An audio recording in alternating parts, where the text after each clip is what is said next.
Namaste students, welcome to MJ Academy by Manisha Jadhav, and today we are going to start third chapter of Maths 2, that is arithmetic progression.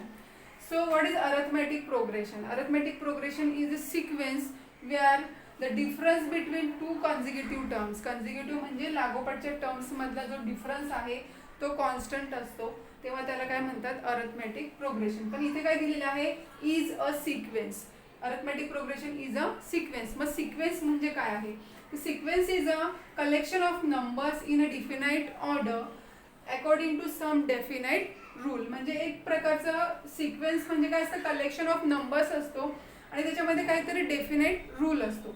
तर आपण इथे बघूया first example मध्ये दिलेलं आहे 4, 8, 16. म्हणजे इथे काय दिलेलं आहे, 4 2 जा 8, 8 2 जा 16, 16 2 जा 32. म्हणजे इथे काय आहे, मल्टिप्लिकेशनचा एक रूल दिलाय की फर्स्ट नंबरला फर्स्ट टर्मला मल्टिप्लाइड बाय 2 केलं तर नेक्स्ट नंबर मिळतो, त्या नंबरला अगेन मल्टिप्लाइड बाय 2 केलं आपल्याला नेक्स्ट नंबर मिळतो, परत त्या नंबरला मल्टिप्लाइड बाय 2 केलं तर आपल्याला नेक्स्ट टर्म मिळते.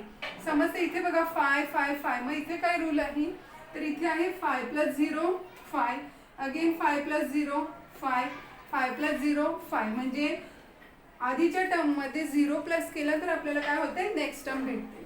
समजते. इथे मग +0 केलेला आहे. इथे बघा 0 आहे, मग 0 + 1 केलं तुम्ही, 0 + 1 केलं तर तुम्हाला काय भेटते, नेक्स्ट टर्म भेटते. म्हणजे आधीच्या दोन टर्म्सला प्लस केलं तर तुम्हाला नेक्स्ट टर्म भेटते. अगेन तुम्ही हे 1 + 1 केला, यू विल गेट 2.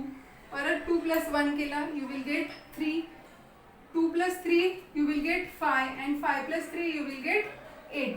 म्हणजे काहीतरी डेफिनेट रूल असेल तर तुम्हाला त्याचा नेक्स्ट नंबर फाइंड आउट करायला इझी पडतं. पण तिथे काय असायला पाहिजे, डेफिनाइट रूल. म्हणजे काय समजलं तुम्हाला, sequence is a collection of numbers according to some definite rule. समजलं सिक्वेन्स. मग अरिथमेटिक प्रोग्रेशन पण एक स्पेशल काइंडचा सिक्वेन्सच असतो. तिथे काय फक्त एक रूल आहे की difference between two consecutive term. Consecutive term म्हणजे कशा, लागोपाठच्या टर्म्स आहेत, एकदम शेजारच्या टर्म्स, त्यांच्यामधला जो डिफरन्स आहे तो कसा असतो, कॉन्स्टंट असतो. फॉर एक्झाम्पल मध्ये इथे बघा 1 4 7 ह्याच्यामध्ये काय दिसते, तर 1 मध्ये +3 केलं तर तुम्हाला 4 भेटला. मग इथे परत 4 + 3 केलं, इथे पण +3 केला 7 भेटला. 7 + 3 केला, यू विल गेट 10. मग 10 मध्ये परत +3 केलं तर तुम्हाला काय भेटेल, 13. 13 मध्ये परत 3 प्लस केलं, यू विल गेट 16. समजते. म्हणजे ह्याच्यातला कॉमन डिफरन्स आहे तो कसा आहे, सेम आहे. इथे पण 2 + 2 4, 4 + 2 6, 6 + 2 8, 8 + 2 10. म्हणजे इथे कॉमन डिफरन्स कसा आहे, सेम आहे. तर जो कॉमन डिफरन्स आहे it is denoted by D. काय असतं कॉमन डिफरन्स, म्हणजे ह्या दोन टर्म्स मधला जो फरक आहे त्याला बोलतात common difference and it is denoted by D. And common difference is always constant in AP. समजते. एपी म्हणजे काय, अरिथमेटिक प्रोग्रेशनला शॉर्ट फॉर्म मध्ये एपी म्हणतात. ओके. तर ह्या एपी मध्ये कॉमन डिफरन्स कसा असतो, कॉन्स्टंट असतो. तर फर्स्ट टर्म समजा आपण T1 घेतली, फर्स्ट टर्मला T1च बोलतात सगळ्यामध्ये. फर्स्ट टर्मला T1, सेकंड टर्मला T2, थर्ड टर्मला T3, T4. समजते काय, first term T1, T2, T3, T4 and so on. तर फर्स्ट टर्म T1 आहे, ती T1 जर ए असेल, फर्स्ट टर्म T1 बोलतात, पण जर ती ए असेल तर सेकंड टर्म काय असणार आहे आपली, T2 काय असणार आहे, मग T2 will be A plus common difference. समजते. हा ए म्हणजे बघा इथे 2 आहे, 2 जर तुमची फर्स्ट टर्म आहे आणि त्याच्यामध्ये हा कॉमन डिफरन्स म्हणजे डी तुम्ही प्लस केला तर तुम्हाला सेकंड टर्म भेटते. म्हणजे तुम्हाला 2 + 2 भेटणार आहे 4. म्हणजे सेकंड टर्म मिळवण्यासाठी तुम्हाला ए प्लस कॉमन डिफरन्स करायला लागेल. मग तुमची फर्स्ट टर्म भेटली ए प्लस डी. जर T3 फाइंड आउट करायची असेल तर काय करतो, मग तुम्ही परत ह्या सेकंड टर्म मध्ये T2 होती ना तुमची, T2 मध्ये कॉमन डिफरन्स प्लस केलं तर T2 समजा इथे 4 आहे, त्याच्यामध्ये कॉमन डिफरन्स काय आपला 2 आहे ना, तो प्लस केला तर आपल्याला 6 भेटला. बरोबर. समजते. मग T2 म्हणजे काय असते, T3 म्हणजे असते T2 प्लस कॉमन डिफरन्स. मग तुमचा T2 काय होता, ए प्लस डी, आणि कॉमन डिफरन्स काय आहे आपला, डी आहे. मग तुम्हाला थर्ड टर्म भेटली a प्लस 2d. समजते काय भेटली second term, third term a plus 2d भेटली. तसंच फोर्थ टर्म साठी t4 साठी बघा, t4 म्हणजे काय असणार आहे, t3 plus d is equal to t3 आहे तुमची a प्लस 2d, त्याच्यामध्ये d प्लस केलं तर तुम्हाला भेटणार आहे a प्लस 3d. काय भेटणार आहे, a प्लस 3d भेटणार आहे फोर्थ टर्म. मग तसेच nth टर्म काय भेटणार आहे, मग तुमची nth टर्म जर तुम्ही बघितलं तर nth टर्म मध्ये फर्स्ट टर्म मध्ये बघा फक्त a आहे, सेकंड टर्म मध्ये a प्लस d आहे, थर्ड टर्म मध्ये a प्लस 2d आहे. म्हणजे बघा इथे 3 आहे तेव्हा इथे 2d आहे, एक कमी आहे ना, n मायनस 1 झालं. जर हा n असेल तर इथे काय झाला n मायनस 1. मग तुमचा इथे a झाला, परत इथे 3 आहे, इथे 4 आहे तेव्हा इथे 3 आहे. मग nth टर्मला काय असणार आहे तुमचा a plus n minus 1 d असणार आहे. कळलं, बघा ना a सगळीकडेच आहे, इथे a आहे, इथे a प्लस, हे जरा पुसते, a प्लस 2d लिहिलेलं आहे, इथे काय आहे a प्लस 2d झालं. ही थर्ड टर्म काय झाली तुमची a प्लस 3d झाली, a प्लस 3d. समजते, म्हणजे तुमचं सगळीकडे d आहे, a plus 1d, a plus 2d, a plus 3d. Fourth टर्मला होतं. मग nth टर्मला काय असणार आहे n मायनस 1d. समजते n मायनस 1 कसं आलं. Okay, let's start 3.1. सो 3.1 मधला क्वेश्चन नंबर 1 आहे, which of the following terms are AP, if they are AP find the common difference. Okay, तर त्यांनी फर्स्ट क्वेश्चन दिलेला आहे 2, 4, 6, 8 अँड सो ऑन. तर मग ह्या सिक्वेन्समध्ये T1 काय आहे, T1 is equal to 2, T2 is equal to 4, T3 is equal to 6, T4 is equal to 8. Okay, हे T1, T2, T3, T4 काढलं आपण. तर ह्याच्यामध्ये आपल्याला काय ओळखायचं आहे, AP आहे की नाही. अरिथमेटिक प्रोग्रेशन कसं ओळखतो आपण, तर दोन कॉन्झिक्युटिव्ह टर्म्सच्या मधला सिक्वेन्स, दोन कॉन्झिक्युटिव्ह टर्मच्या मधला डिफरन्स जर सेम असेल, कॉन्स्टंट असेल, तर ती काय असते, अरिथमेटिक प्रोग्रेशन असते. सो मग इथे आपल्याला काय करायला लागेल, T2 मायनस T1 करूया. काय करूया, T2 minus T1 is equal to, मग T2 काय आहे 4 मायनस काय येणार आहे, 4 मायनस 2 इज इक्वल टू येणार आहे 2. मग तसंच T3 इकडून घेऊया, T3 minus T2 is equal to काय येणार आहे, T3 आहे 6 मायनस 4 इज इक्वल टू काय भेटणार आहे मग 2. तसंच T4 minus T3 is equal to T4 आहे 8 मायनस T3 आहे 6 इज इक्वल टू काय भेटणार आहे मग आपल्याला 2. मग इथे जर आपण बघितलं तर काय आहे, ह्याच्यामधलं सगळीकडे कॉमन डिफरन्स कसा आहे, कॉन्स्टंट आहे. मग आपल्याला इथे लिहायला लागेल here the difference between, here नाही लिहिलं तरी चालेल, the difference between any two consecutive terms, कोणत्या पण टू कॉन्झिक्युटिव्ह टर्म्स घ्या, म्हणजे ह्या दोन घ्या, ह्या दोन घ्या किंवा ह्या दोन घ्या. कॉन्झिक्युटिव्ह म्हणजे लगतच्या टर्म्स घ्यायचे आपल्याला, बरोबर ना. Difference between any two consecutive terms is constant. Okay, therefore this is an AP. Therefore this sequence is an AP. Okay, हे AP आहे की नाही ते ओळखायचं आहे. अँड AP असल्यावर काय करायचं आपल्याला, कॉमन डिफरन्स फाइंड आउट करायचा आहे. मग कॉमन डिफरन्स काय आहे, त्याच्यातला कॉमन डिफरन्स इज 2. काय आहे common difference, common difference is equal to 2. समजते, खूप सोपं आहे. फक्त T1 T2 लिहायचे T4 पर्यंत आणि नंतर आपल्याला काय करायचं, T2 minus T1, T3 minus T2 असं करून सॉल्व्ह करायचं आहे. तर इथे बघा सेकंड मध्ये इन दिस सिक्वेन्स अगेन आपण काय करूया, T1 T2 लिहून घेऊया. T1 काय आहे, T1 is equal to 2, T2 is equal to 5/2, T3 is equal to 3, T4 is equal to 7/2. आता आपण काय करणार आहे, सेम इथे केलं तसंच T2 minus T1, T2 minus T1 is equal to T2 काय होता 5/2 मायनस 2 इज इक्वल टू, आता इथे फ्रॅक्शन फॉर्म मध्ये आहे, डिनोमिनेटर इक्वल नाही तर आपण डिनोमिनेटर इक्वल करूया. 5/2 मल्टिप्लाइड बाय 2 मायनस 2 होतं ना, -2/2 करायचं तर त्याला मल्टिप्लाइड बाय पण 2 करायचा, मग is equal to 5 minus 4/2 is equal to 5 minus 4 काय होणार आहे 1/2. मागील इथे आपण लिहूया T3 minus T2, T3 minus T2 is equal to T3 काय होता 3 minus 5/2 is equal to T3 minus T2. मग इथे पण डिनोमिनेटर इक्वल करायला लागेल, 3 into 2/2 minus 5/2 is equal to 6 minus 5/2 is equal to 1/2. आणि आता करू येथे T4 मायनस T3. T4 काय आहे 7/2 मायनस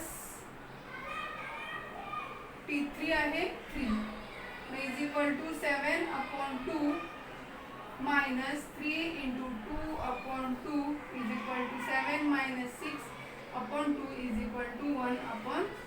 तर इथे काय आहे सगळीकडे 1/2 आलेला आहे. कॉमन डिफरन्स बघा, इथे पण 1/2 आला, इथे पण 1/2 आला आणि इथे पण 1/2 आलेला आहे. मग परत लिहूया the difference between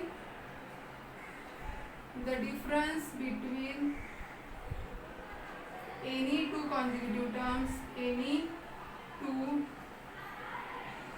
consecutive numbers, consecutive terms is constant. Therefore this sequence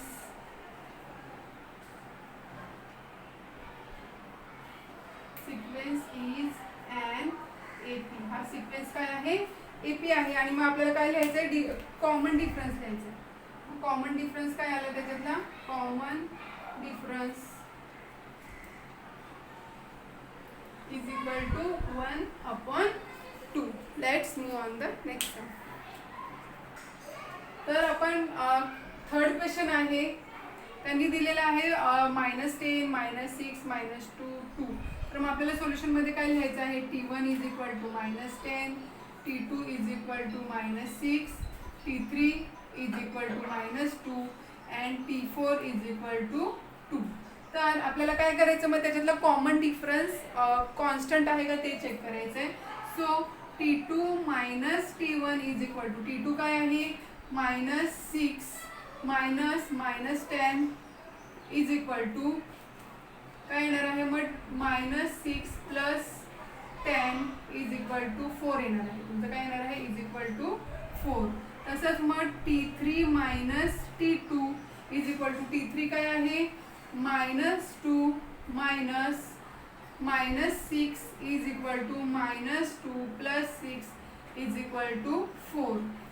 T4 minus T3 is equal to, T4 काय होतं तुमचं 2 मायनस -2 इज इक्वल टू 2. हा ब्रॅकेटच्या बाहेर मायनस साईन असल्यावर ब्रॅकेटच्या आतले साईन चेंज होतं, हे लक्षात ठेवायचं. काय ब्रॅकेटच्या बाहेर मायनस साईन असेल तर ब्रॅकेटच्या आतले साईन चेंज होतात, म्हणून 2 प्लस 2 झाला इथे इज इक्वल टू 4. इथे सगळीकडे आतले साईन चेंज झाले, पॉझिटिव्ह झाले, निगेटिव्ह होते ते पॉझिटिव्ह झाले. मग इथे कॉमन डिफरन्स काय आलेला आहे, सगळीकडे सेम आलेला आहे. सो मग इथे तुम्हाला लिहायला लागेल common difference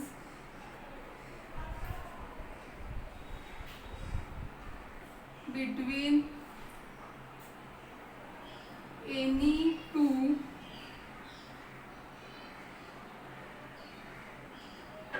any two consecutive terms is constant.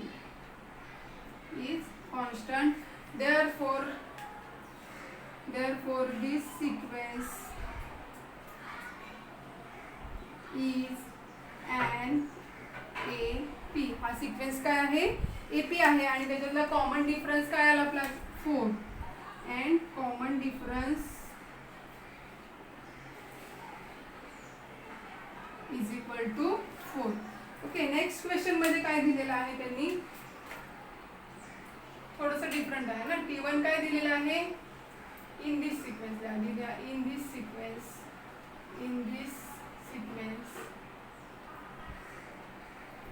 T1 is equal to 0.3, T2 is equal to 0.33, T4 is equal to 0.333, T3 आहे ना, हा T4 नाही, T3 पर्यंतच दिलेलं आहे त्यांनी. तर मग आपल्याला काय करायचं असतं, त्याच्यातला कॉमन डिफरन्स काढायचा. मग T2 minus T1 is equal to, T2 काय आहे 0.33 मायनस 0.3, तर काय येणार आहे, तर 0.33 मधून 0.3 मायनस केले तर तुमचं येणार आहे 0.03. त्याला आन्सर तुमचं 0.03. सेम T3 मायनस T2 केलं तुम्ही तर T3 काय आहे तुमचा 0.333 मायनस T2 काय आहे 0.33. मग तुम्ही 0.333 मधून 0.33 मायनस केलं तर तुमचं काय येणार आहे 0.333 ने इज इक्वल टू डायरेक्टली 0.3003 येणार. काय आहे 0.003 तुमचं हे आन्सर आलं. मग इथे कॉमन डिफरन्स इथे किती होईल 0.003. मग इथे कॉमन डिफरन्स सेम आहे का, इथे 0.03 आहे, इथे 0.003 आहे, मग नेक्स्ट टाइम 0.0003 आहे, बरोबर की ना. म्हणजे इथे कॉमन डिफरन्स कसा आहे, सेम नाहीये. मग इथे तुम्हाला लिहायला लागेल कॉमन डिफरन्स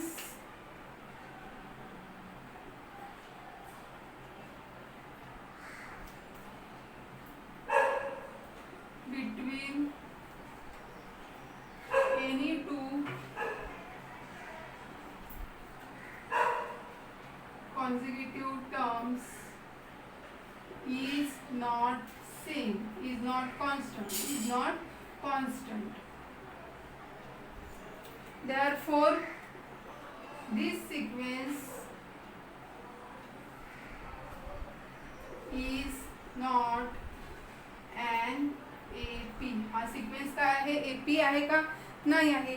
मग त्याचा कॉमन डिफरन्स लिहायची गरज आहे का, नाही. आता याच्यामधलं आपण 7th सम बघूया डायरेक्टली आणि मग उरलेले सम तुम्ही घरी स्वतः करायचे.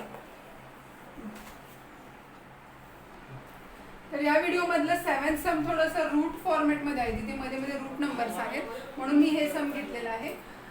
तर इथे बघा फर्स्ट T1 काय आहे 3, T2 आहे 3 प्लस रूट 2, T3 आहे 3 plus 2 root 2 and T4 is 3 plus 3 root 3 आहे. तर आपण काय करतो, त्याच्यातला कॉमन डिफरन्स कॉन्स्टंट आहे का ते चेक करतो. मग T2 काय आहे 3 प्लस रूट 2 नंतर मायनस काय करणार आपण त्याच्यातून T1 म्हणजे -3 करणार.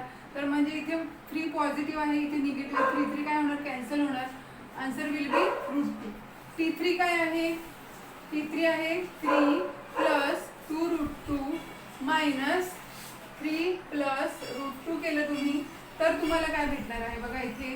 तर 3 हा प्लस आहे आणि हा मायनस आहे, मग ते काय होणार आहे 0 होणार आणि ते 2 रूट 2 आणि रूट 2. आता 2 रूट 2 म्हणजे काय, जसं की तुम्ही x प्लस x करता तर तुमचं आन्सर काय येतं 2x येतं, बरोबर. तसंच रूट 2 प्लस रूट 2 केलं तुम्ही तर तुम्हाला काय भेटणार आहे 2 रूट 2. ओके, म्हणजेच ह्या 2 रूट 2 मधून जर तुम्ही 1 रूट 2 मायनस केलं तर तुमचं काय राहणार आहे रूट 2 आन्सर राहणार आहे, बरोबर ना. म्हणजे इथे 2 रूट 2 मधून 1 रूट 2 केला तर तुमचा आन्सर इथे येणार आहे रूट 2. सेम आता T4 काय आहे 3 प्लस 3 रूट 3 आणि T2 आहे मायनस करायला लागेल ना, -3 प्लस 2 रूट 2. ओके, मग is equal to 3 plus 3 root 2 आणि तुम्हाला माहिती आहे ब्रॅकेटच्या बाहेर मायनस साईन असल्यावर ब्रॅकेटच्या आतले साईन काय होतात ते चेंज होतात. इथे पण तसंच झालं, इथे पण मायनसच होणार आहे ॲक्च्युली. तर 3 प्लस 3 रूट 2 काय होणार आहे माहिती आहे -3 मायनस 2 रूट 2. मग तुमचं इकडे 3 कॅन्सल झाला आणि 3 रूट 2 मधून -2 रूट 2 गेले तर किती राहिले इथे √2 राहिले. किती राहिले? √2 राहिले. म्हणजे इथे पण कॉमन डिफरन्स कसा आलाय? सगळीकडे सेम आलाय. बघा इथे पण √2, इकडे पण √2 आणि इथे पण √2. कॉमन डिफरन्स कसा आलाय? सगळीकडे सेम आलाय. म्हणून इथे तुम्हाला लिहायला लागेल the difference between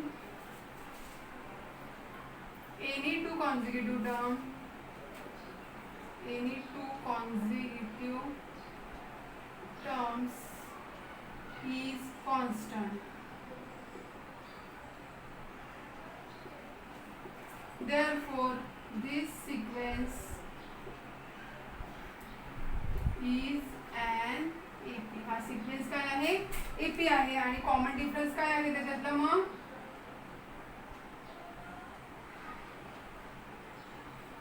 common difference is equal to √2. समजलं? ओके. तर खूप सोपा एक्सरसाइज आहे. त्यातला क्वेश्चन नंबर 1 सोडवला. नेक्स्ट क्वेश्चन्स आहेत ते आपण नेक्स्ट व्हिडिओमध्ये सॉल्व करूया. व्हिडिओ आवडल्यास लाईक, शेअर आणि सबस्क्राईब नक्की करा. Bye bye.